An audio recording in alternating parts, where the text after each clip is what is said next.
On the broken world of Varelia, the sky never turned blue anymore.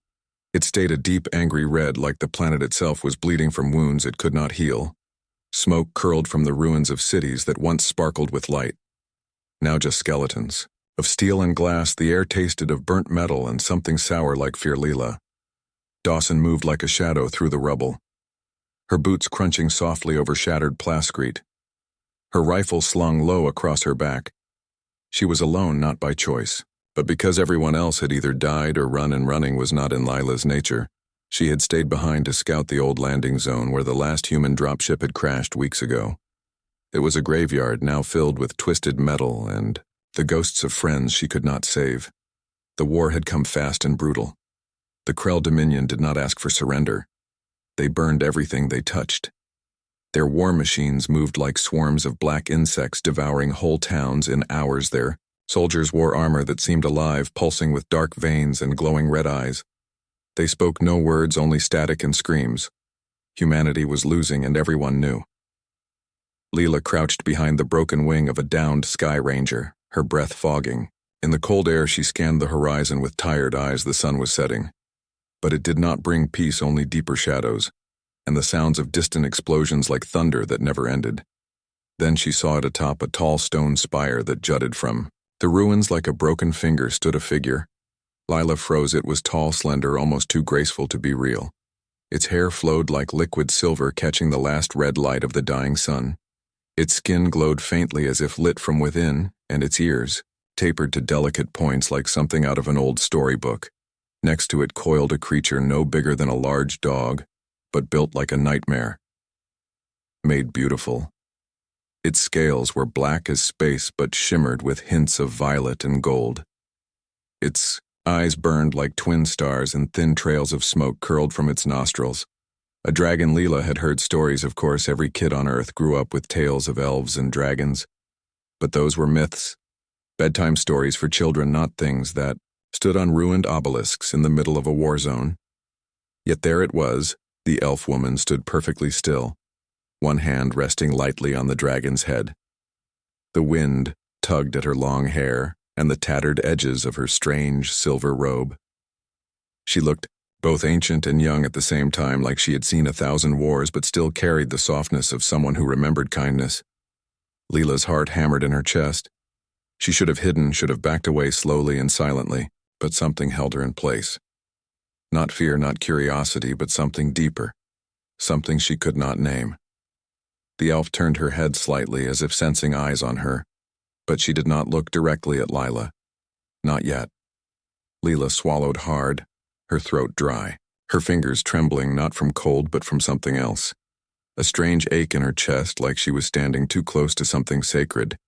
And then, without thinking, without planning, without even understanding why, she whispered the words that slipped out like a prayer.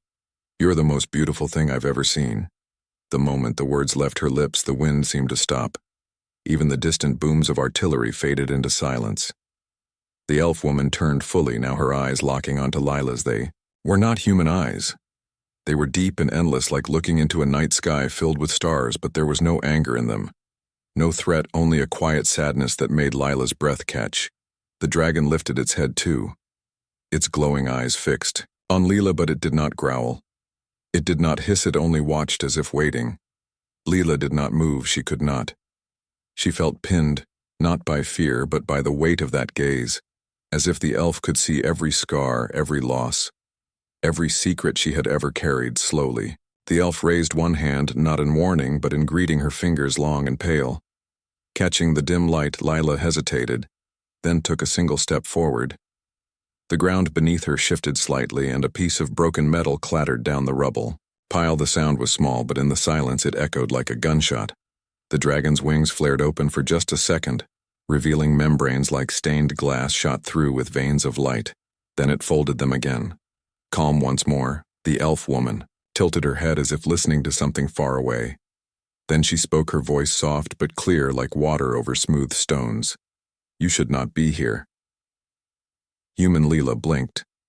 Surprised she could understand the words, they were not spoken in English.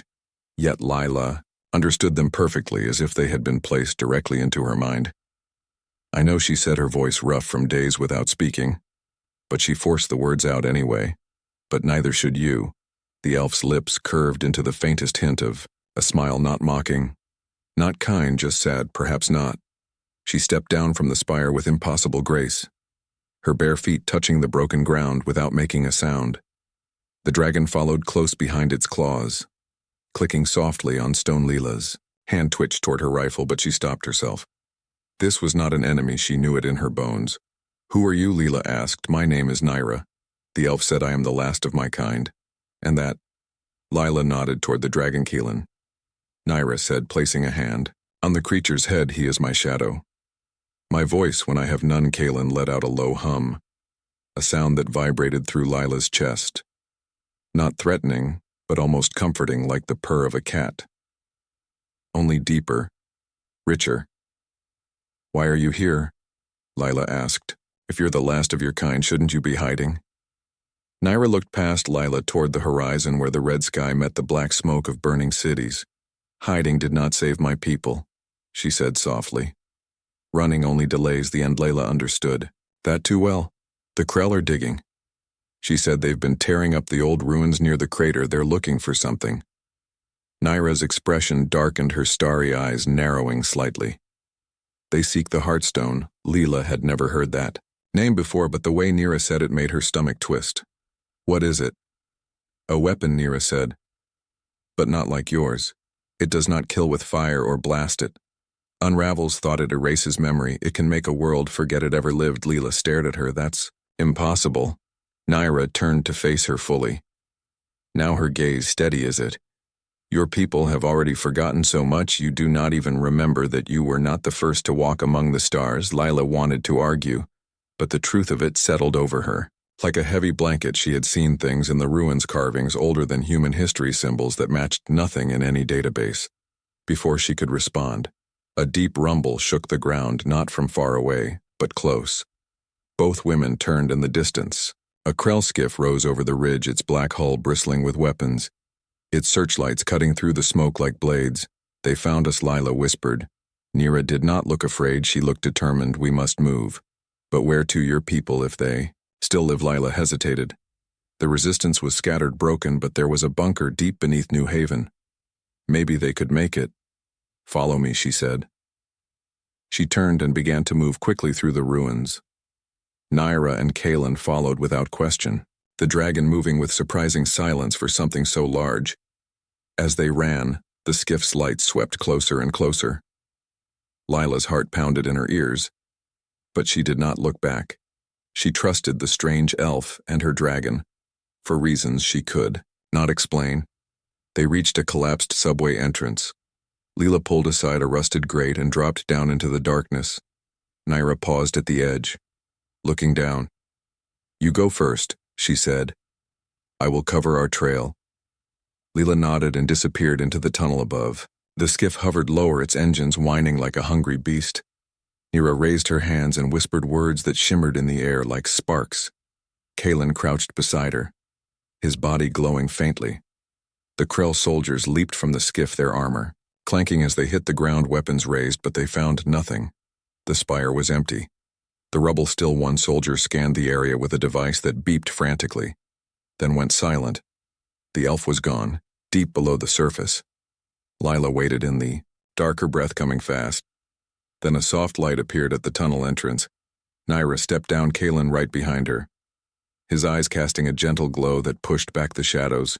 "You came," she said, relief in her voice. "Of course," Nira replied as if there had never been any doubt.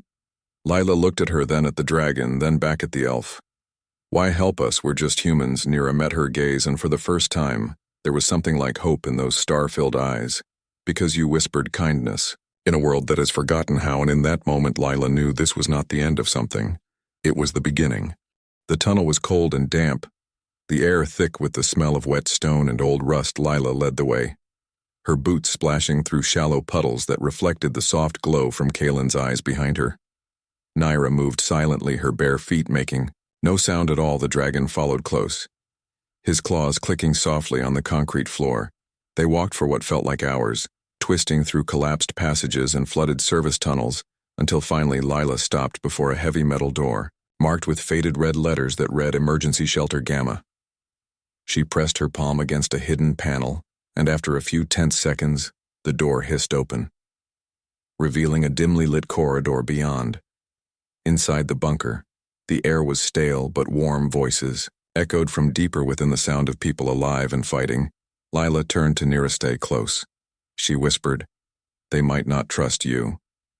Nira nodded, but her expression was calm, as if she had faced far worse than suspicious humans. They stepped inside. The main chamber was a mess of wires, cots, and makeshift workstations. People in worn uniforms moved quickly between stations, some tending to the wounded, others monitoring flickering screens that showed maps of the ruined surface above. A woman with short curly hair and grease smudged on her cheek looked up from a workbench, her eyes widening when she saw Lila. You're alive, she said, relief in her voice. Then her gaze shifted to Nira and Kalen, and her expression turned sharp. Wary. Who are? This is Nira, Lila said, and this is Kalen. They're with me, with you? The woman repeated skeptically, her hand drifting toward a sidearm at her hip. Her name is Mira Torres. Lila explained to Nira. She's our engineer. Mira stepped forward, eyes locked. On Nira, you don't look human. I am not. Nira said simply. Mira's jaw tightened, but before she could say more, a soft voice came from the far side of the room. Lila, a young woman with gentle eyes and a medic's vest, hurried over, her dark hair pulled back in a loose braid. She stopped short when she saw Nira and Kalen Chloe Bennett. Lila said, this is Nira and her dragon. Kalen Chloe stared, not with fear but with wonder. You're real, she whispered. Mira crossed her arms. Real or not, we don't have room for fairy tales right now. We've got Krell patrols sweeping Sector 7 and our last comms array just went dark. Nira stepped forward, her voice calm but firm. The Krell are not just patrolling. They are searching for what Mira asked, for the Heartstone. That name again, Lila thought. Mira frowned. Never heard of it. It is an ancient weapon, Nira said, older than your species, older than mine. It lies beneath this world in a chamber your people built over without knowing. Chloe tilted her head. How do you know all this? Because my people sealed it here long ago. Nira said, when the First Great War ended, we hid it so no one could ever use it again. Lila remembered the carvings she had seen in the ruins. Strange symbols that matched nothing in human records. The Krell found something near the old crater. She said, they've been digging for days. Nira's face grew grim. Then they are closer than I feared. Mira shook her head. Even if this Heartstone is real, what can we do about it? We're barely holding on as it is. You can help me stop them. Nira said, how be showing me the way to the core chamber? Mira laughed, but there was no humor in it. That place is deep underground, it's flooded. It's unstable and crawling with Krell. Then we go carefully. Nira said. Lila looked between them. Then spoke Mira. She said, if the Krell get this weapon, they won't just take Varelia, they'll erase us from history. How do you know that? Because Nira's people are gone, Lila said. And I think this is why silence fell over the group. Chloe stepped forward. I believe her. Mira sighed, rubbing her temples. Fine. But if we're doing this, we need a plan. We can't just walk in. Nira turned to Kalen and placed a hand on his head. The dragon closed his eyes for a moment, then opened, them his glow brightening slightly. Kalen can shield us, Nira said. His light bends energy. It can hide us from their scans. Mira raised an eyebrow. A dragon that bends light. Okay, sure, why not? Lila smiled faintly. Welcome to the war. Over the next few hours, they gathered what they could spare: 2 plasma rifles, extra power cells, medkits, and a portable scanner that Mira jury-rigged to detect energy signature. Chloe checked their supplies, her hands steady despite the fear in her eyes. You know this might be a one-way trip, she said quietly to Lila. No, Lila replied. Why do it? Because someone has. Toklo nodded and handed her a small injector adrenaline booster. Just in case. Thanks. As they prepared, Nira stood apart, her eyes distant as if listening to something only she could hear. La walked over. Are you okay? Nira looked at her. I am remembering my home. It was green and bright. The sky was blue like yours used to be. Layla felt a pang in her chest. I'm sorry, do not be sorry. Nira said, it is not your fault, but do not let it be theirs either. She meant the Krelly won't. Mira called out, we're ready. They gathered at the bunker's lower exit, a narrow shaft that led down into the old geothermal tunnels. Naira went first, Kalen beside her. His light, dimmed to a soft ember glow just enough to see by. The tunnel sloped steeply downward. The walls slick with moisture, the air growing hotter with every step. After 20 minutes they reached a junction. Left or right? Mira asked. Naira closed her eyes again, then pointed left this way. They moved on, the silence broken only by their breathing and the occasional drip of water. Then a sound, a low hum like distant machinery. Mira held up a hand. They froze. She pulled out the scanner. Its screen flickering. Krell, energy signature dead ahead. How close? 50 meters, maybe less. Naira turned to Kalen and whispered something in her strange, flowing language. The dragon nodded, then stepped forward, his body beginning to shimmer. "What's he doing?" Lila asked, hiding us, as Kalen's light shifted. The air around them seemed to warp like heat rising from desert sand. Their outlines blurred, then vanished. Mira's eyes widened. Okay, that's new. They crept forward and soon saw the source of the hum. A Krell excavation site. Carved into the cavern wall, massive drills bit into the rock while armored soldiers moved crates of glowing artifacts. In the center of it all stood a huge circular door, covered in the same symbols Lila had seen in the ruins, the Heartstone Chamber. Mira whispered, "They've almost opened it." Naira's face was pale. "We must stop them now." "But how?" Lila asked. "There's at least 20 of them." Naira looked at Kalen, then back at the humans. "I will draw their attention. You get to the control panel on the far. While it powers the locking mechanism, if you can overload it, the door will seal again." "That's suicide," Myra said. "It is necessary." Lila grabbed her arm. "There has to be another way." Naira placed her hand over Lila's. "Sometimes the only way is through." Before anyone could argue, Naira stepped out of the shadows. The Krell soldiers turned as one, their red eyes locking onto her. For a moment there was silence. Then chaos. Alarms blared, weapons charged, and the soldiers opened fire. But Naira did not fall. She raised her hands, and a wall of silver light erupted around her, deflecting.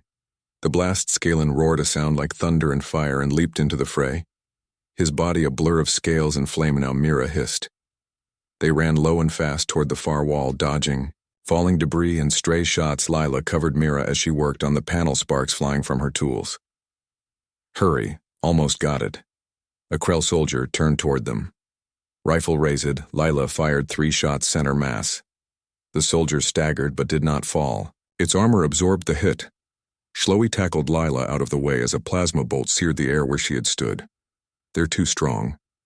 Mira cursed, then jammed a power cell into the panel. "Hold on." She twisted the wires together. The panel exploded in a shower of sparks. The huge door groaned, then began to close, grinding shut with deafening force.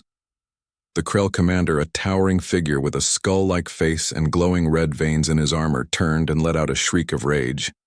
But it was too late. The doctor sealed with a final heavy clang. Silence. Felnira stood in the center of the chamber, breathing hard. Kalen at her side, his scales scorched but still glowing. The Krell soldiers lay motionless, their armor cracked, their weapons silent. "You did it," Lila said, stepping forward. Nurse shook her head. "No, we only delayed them. They will find another way." Myra wiped soot from her face. "Then we stopped them again." Nira looked at her, then at Chloe, then finally at Lila. "You do not fear me?" Lila shook her head. You are not like the others," Naira said. "Your kind usually runs or attacks. We've learned the hard way that not everything strange is dangerous." Naira smiled faintly. "Perhaps there is hope for you yet." They made their way back to the bunker, exhausted, but alive. Inside, the others gathered around as Mira explained what they had seen. "The Heartstone is real," one soldier muttered, "and the Krell want it bad." Another added. Lila looked at Naira, who stood near the back, watching them all with quiet eyes. "What do we do now?" Nira stepped forward. "You prepare for war, not just to survive but to win. I'll be remembering who you are." Chloe frowned. "What do you mean? Your species fights not for land or power but for each other. That is your strength. The Krell do not understand it. They cannot." Myra crossed her arms. "So what you're saying is our secret weapon is carrying in a way." Yes, Leela thought about that. Maybe it is. That night, as the others slept, Leela sat with Naira near the bunker's dim light. "Why did you come here?" she asked. Naira looked at the ceiling as if she could see the stars through layers of rock. "Because I heard a whisper in the dark. Someone who saw beauty in the middle of ruin." Lila felt her cheeks warm. I didn't think anyone heard me. I did. Kalen curled up at their feet, his breathing slow and steady like a furnace at rest. Do you think we can really stop them? Naira was quiet for a long time. I do not know, but as long as you fight, I will stand with you. Lila nodded. Then we fight. 3 days passed in the bunker, and tension grew like a storm waiting to break. The Krell had not returned to the Heartstone chamber, but their skiffs circled the crater more often now, their searchlights cutting through the smoke like hungry eyes. Mira worked non-stop, her hands flying over circuits and screens trying to boost the old defense grid. Chloe treated the wounded and kept morale steady with quiet words and warm broth. Lila trained the new recruits, teaching them how to move silent and shoot true, and Naira watched. She spent hours standing at the bunker's observation slit, her silver hair catching the dim light. Her eyes fixed on the horizon as if she could see the future in the red haze. Kalen stayed close, his scales dim but warm, his presence a quiet comfort to those who passed near him. Some of the younger fighters even left small offerings by his side, bits of polished metal, scraps of cloth, as if he were a guardian spirit. The 4th morning the alarm blared, Krell inbound. Everyone scrambled to their stations. Leela ran to the command room where Myra stood over a flickering map. They're not just patrolling, she said. They're massing near the crater. Looks like they found another way in. Mira pointed to a series of old mining tunnels on the eastern ridge. They're using the geothermal vents to bypass the sealed door. Nira entered the room, then her expression grim. They have brought a resonance key. What's that? A device that can shatter the Heartstone seal from within. If they activate it, the chamber will open and the Heartstone will awaken. How long? Less than a day. Lila looked at the others. We can't let that happen. Mira rubbed her face. But we can't get close on foot. Their entire force is out there. Naira turned and walked to the center of the room. Then we fly. Everyone stared. Fly. Kalen lifted his head, his eyes glowing brighter. Mira shook her head. He's big, but not that big. He can't carry us all. Nira placed a hand on the dragon's back. Watch, she whispered, words in her old tongue soft and flowing like water over stone. Kalen closed his eyes. Then his body began to change. His scales shimmered. His form expanded. His wings unfurled wider and wider, until they brushed the bunker walls. The air around him hummed with energy. When it stopped, he stood taller than a ground vehicle, his wingspan wide enough to shadow a house. His eyes now burned like twin suns. Mira's mouth hung open. Okay, I take it back. Naira climbed onto his back with ease. He can carry 4. Avus. Lila stepped forward. I'm inch low. Raised her hand. Me too. Mira sighed, then grabbed a heavy pack. Fine, but I'm bringing the big gun. They prepared quickly. Mira strapped a salvaged plasma turret to Kalen's side, its power core humming ominously. Chloe packed med kits and signal flares. Lila checked her rifle and extra mags. Naira handed each of them a thin silver bandware. This, it will help you breathe at high speed. Lila slipped hers on her wrist. It felt warm. They climbed onto Kalen's back. Lila in front behind Naira. Mira behind her with the turret braced against her shoulder. Chloe sat just behind, holding tight to Mira's belt hold. On Nira said. Kalen crouched, then leaped. The bunker roof opened with a groan of ancient hydraulics, and they shot into the sky. The wind roared in Lila's ears. The ground fell away beneath them. The red sky stretched wide and terrible around them. Kalen banked hard, his wings catching the air with impossible grace. Below the crater came into view a massive bowl of black rock ringed with Krell machines and soldiers, and in the center the sealed door pulsed with a faint blue light. They're already starting, Lila shouted over the wind. Naira nodded. We must reach the control spire. It's the only place to disrupt the resonance key. Mira swiveled the turret. I'll cover us. As if on cue. Krell skiffs rose from the crater like angry hornets, their weapons charging. Hold tight. Kalen dove. Plasma bolts streaked past them, burning holes in the air. Mira fired the turret, a stream of blue energy tearing through the first skiff. It exploded in a ball of fire. 2 more closed. Inchlow pulled a flare from her pack and hurled it. The bright light confused their targeting systems. One skiff veered off course and crashed into another. Good throw. Kalen banked sharply, avoiding a barrage of fire. His wings flared wide, casting a shield of light that deflected the next wave of shots. Naira raised her hands, chanting again. The air around them thickened into a shimmering barrier. They're Jamming our comms, Mira yelled. Doesn't matter. Lila said, just get us to that spire. The spire was a tall metal tower near the crater's edge, once used for atmospheric readings, now half melted from battle. Kalen landed hard on its platform, his claws digging into the metal. Go, Naira said. I will hold them off. Lila leaped down, Mira and Chloe right behind her. The resonance key was inside a glass chamber at the tower's heart, glowing with unstable energy. Mira ran to the control panel.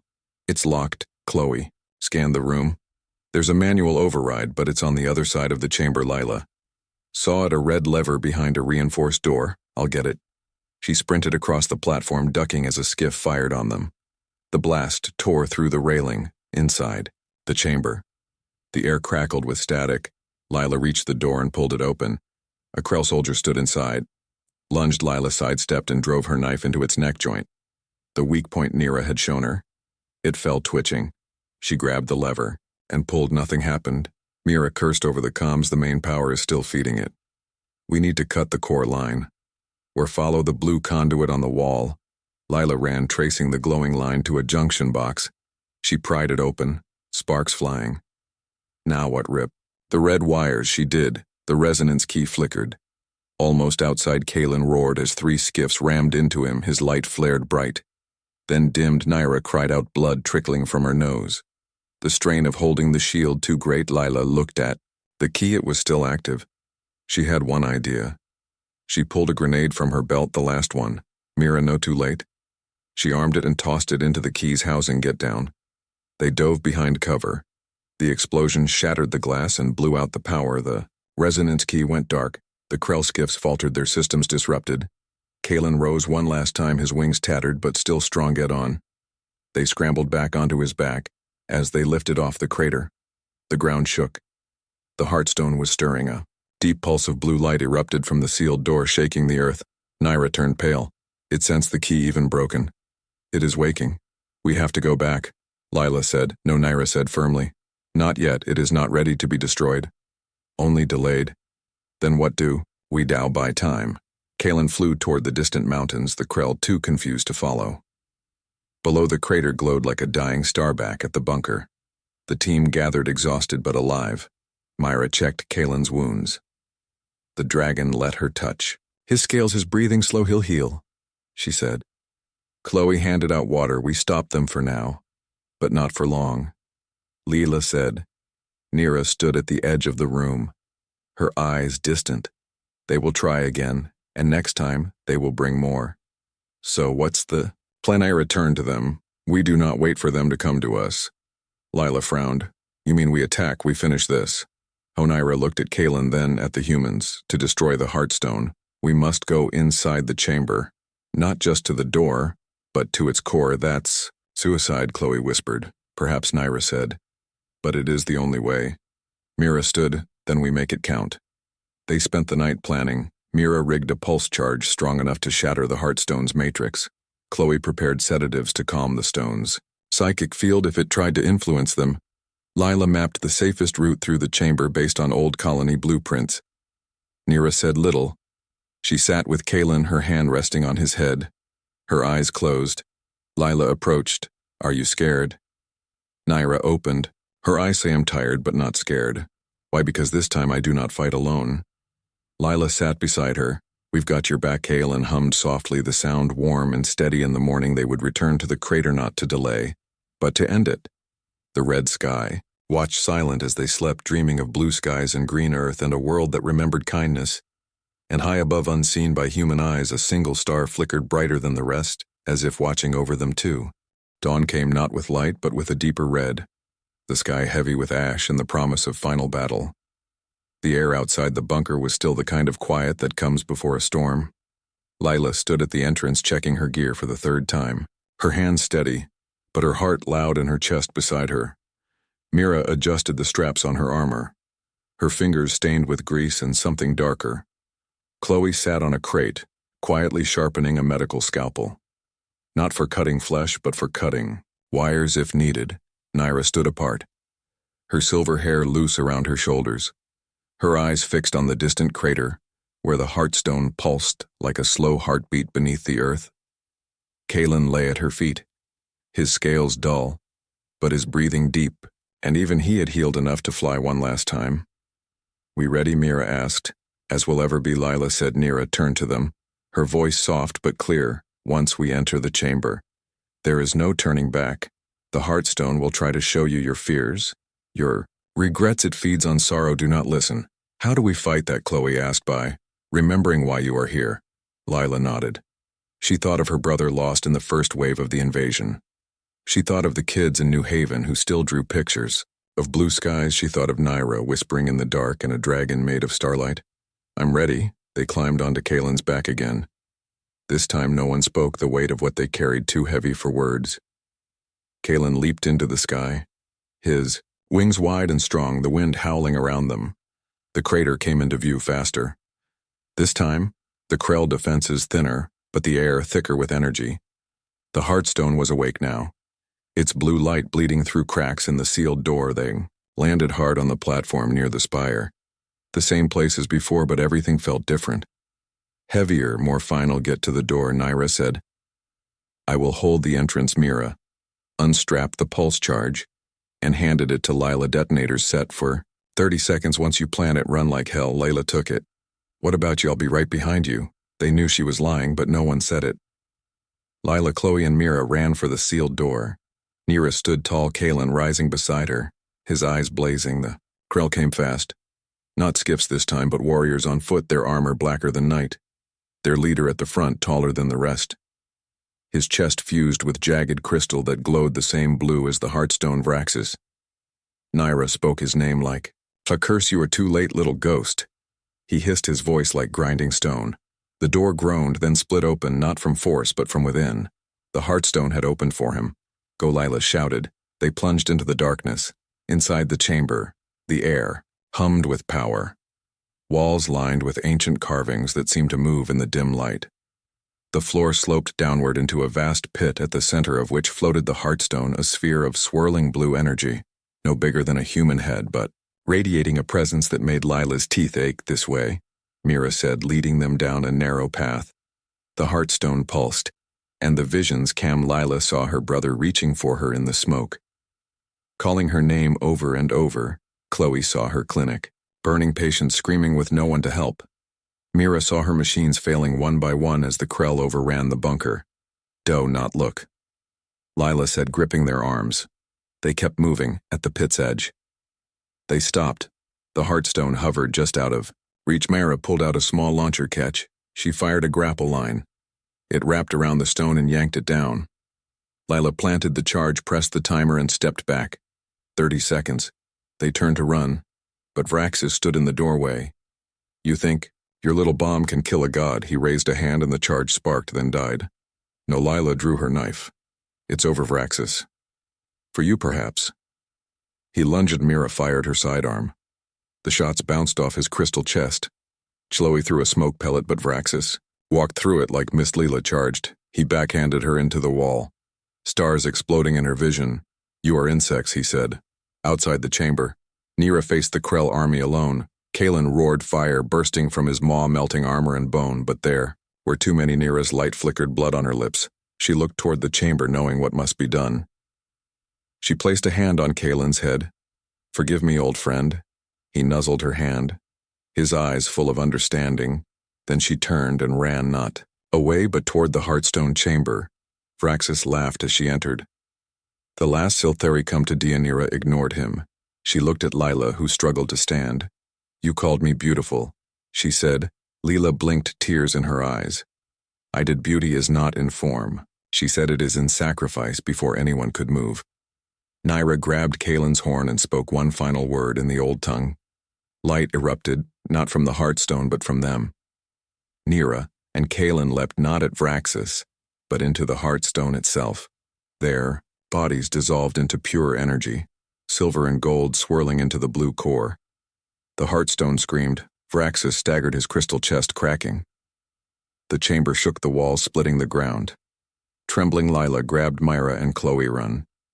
They sprinted. As the ceiling collapsed behind them, outside the sky split open, a wave of light burst from the crater.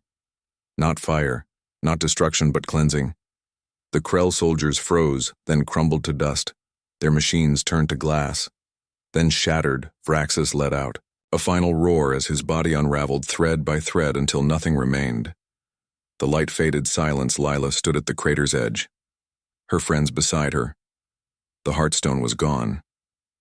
So were Nyra and Kalen only, a single silver feather and one obsidian. Scale lay on the scorched earth. Lila picked them up, her hands shaking.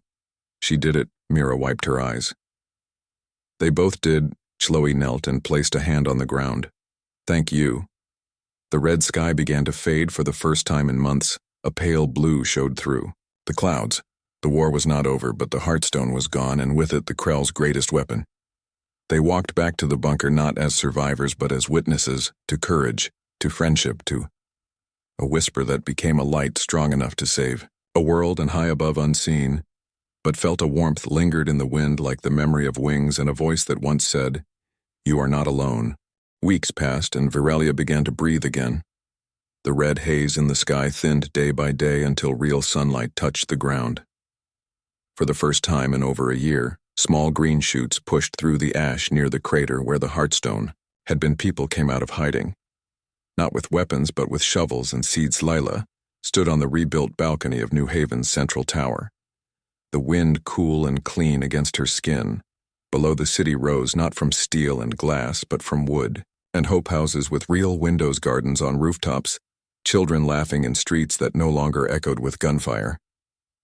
She wore the locket every day, the silver feather and obsidian scale resting close to her heart. A quiet weight that reminded her she was not alone. Mira had turned the old bunker into a workshop, not for weapons but for machines that cleaned water and grew food. She called it the Silthari Forge in honor of Nyra and Kalen. Others came to learn, and soon, every settlement on Virelia had a small forge of its own. Chloe opened a school not just for medicine but for stories. She taught the children about the Silthari, about dragons made of starlight, about a war that was won not by force but by choice. The resistance did not disband. It changed. It became a council of builders, healers, teachers, and scouts.